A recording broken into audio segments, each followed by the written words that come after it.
it's Wormy here. Remember me? I hope so. I remember you.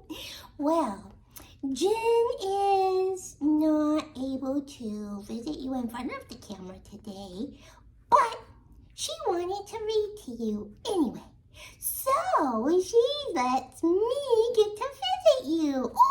Ooh, I'm so excited. I just can't hide it. Wormy. Oh. Anyway, she's gonna read, and then I'll get to visit you a little bit here and there, right? Okay, here we go.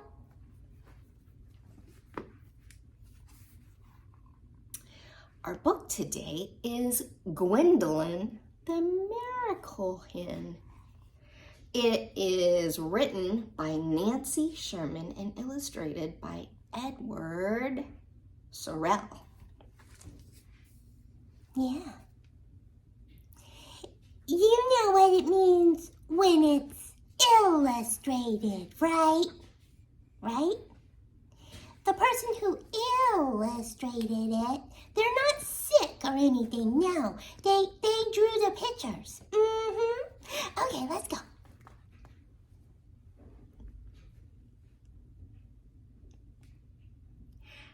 Out in the country, far from town, there lived a man named Farmer Brown. Between the fences he had built, the pastures made a patchwork quilt. From dawn to dusk, with plow and hoe, he worked his land to make things grow. And there he is.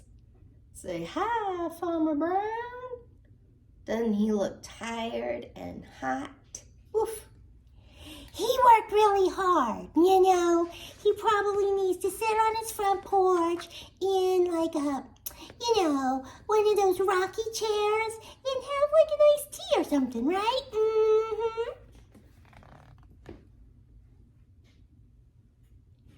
At night, he brought his pigs and sheep and hens inside his barn to sleep, with Jack the horse who pulled the plow and Bessie his contented cow.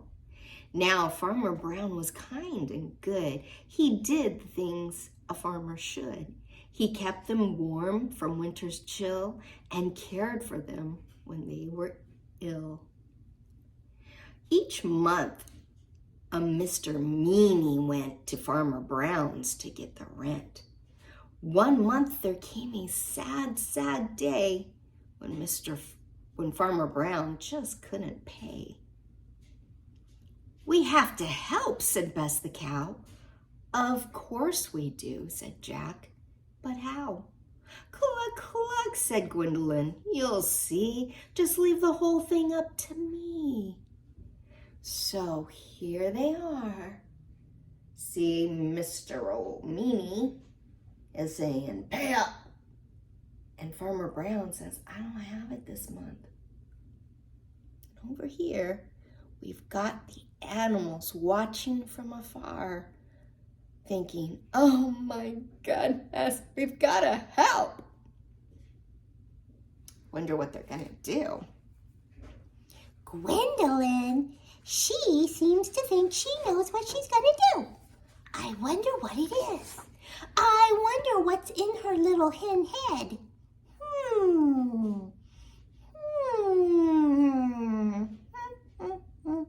What do you think? Maybe. Let's see.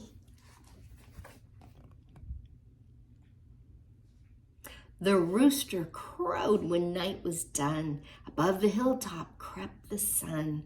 The farmer came, he had a pail. It bore a sign, fresh eggs for sale. He took each egg and put it in until he came to Gwendolyn. And then he got a huge surprise. He looked, he stared, he blinked his eyes.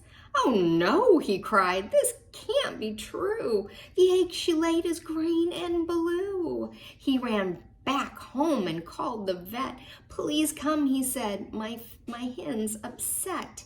The vet just stared. I've never seen a chicken's egg that's blue and green.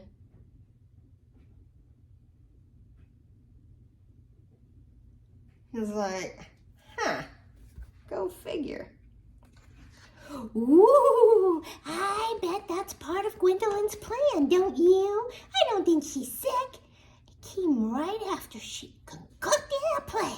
Oh, man, I can't wait to see what happens. Go, Gwendolyn.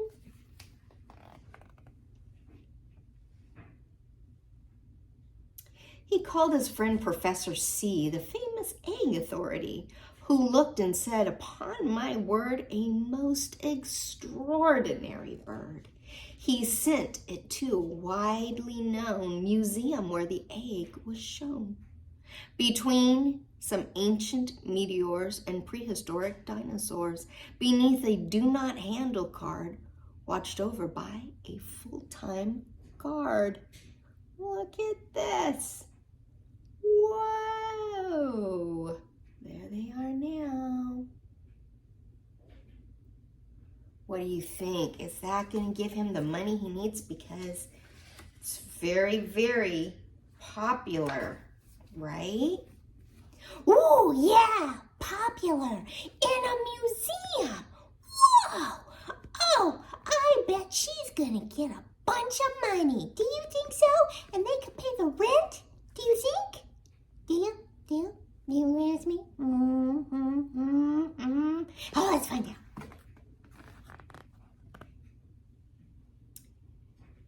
The story spread. When people heard, they flocked to see the famous bird. There they are. Look at that. They're all running. I've got to see the bird. I've got to see the bird. Talk about famous overnight. Oh my goodness, oh my goodness. You have got to see this next page. It's amazing. Soon Gwendolyn laid many more, each better than the one before. They came in beautiful designs with many different colored lines and floral prints with curlicues in yellows, purples, reds, and blues. Look at that. That's nice, huh? Interesting. And they came out that way. She didn't even paint them or anything.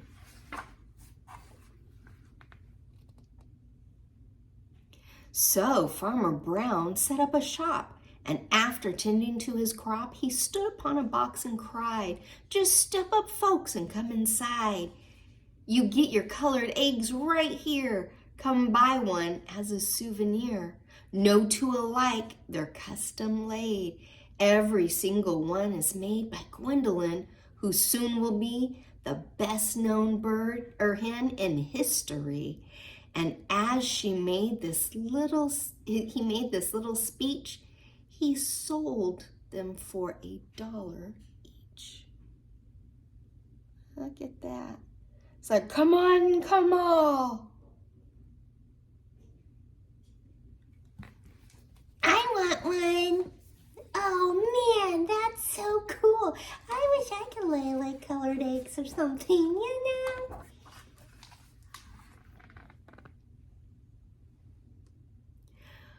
The money soon was pouring in, and all because of Gwendolyn. The farmer saved his cash, and then when Mr. Meany came again, he said to him, "I've made a start, and I can pay the rent in part." Old Mr. Meany's voice was gruff. He answered him, "That's not enough. But if you'll let me have that hen, I'll never bother you again." Poor Farmer Brown cried, "No, no, no." He didn't want to let her go. "My mind's made up," old Meany said. "I take the hen or the farm instead." So Gwendolyn was snatched away by Mr. Meany that same day.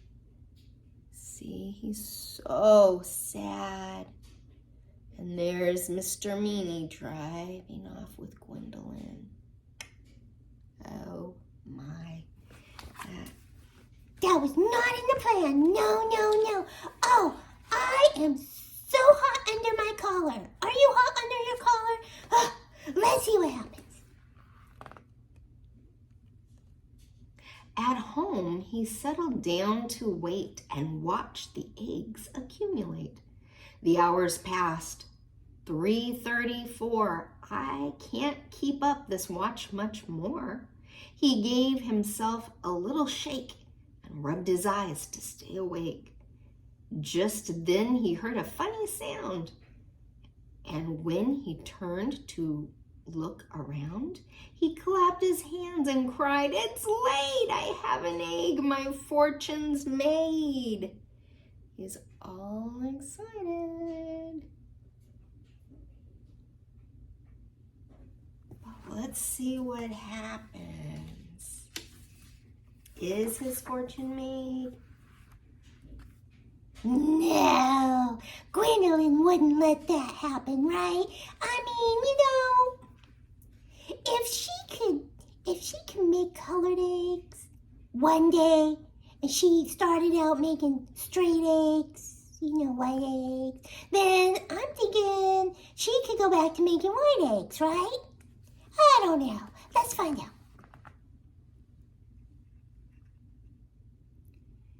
He picked her up to see his prize. He looked, he stared, he blinked his eyes. The egg was very small and white. "For this I've waited half the night?"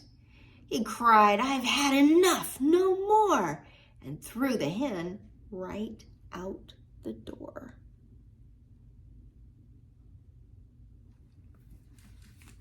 I bet that's exactly what she wanted, right? She doesn't want to be with old Meanie.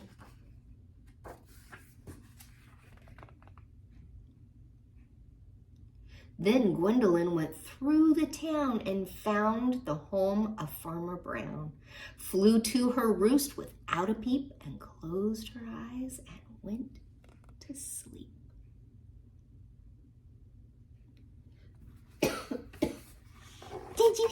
Did you see how she just got out?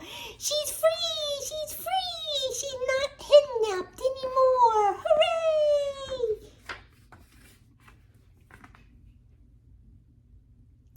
From that time on, no more was heard of Farmer Brown's amazing bird. Now, most folks say the farmer's hen is laying plain white eggs again. But now and then, when rent time's near, a multicolored egg appears.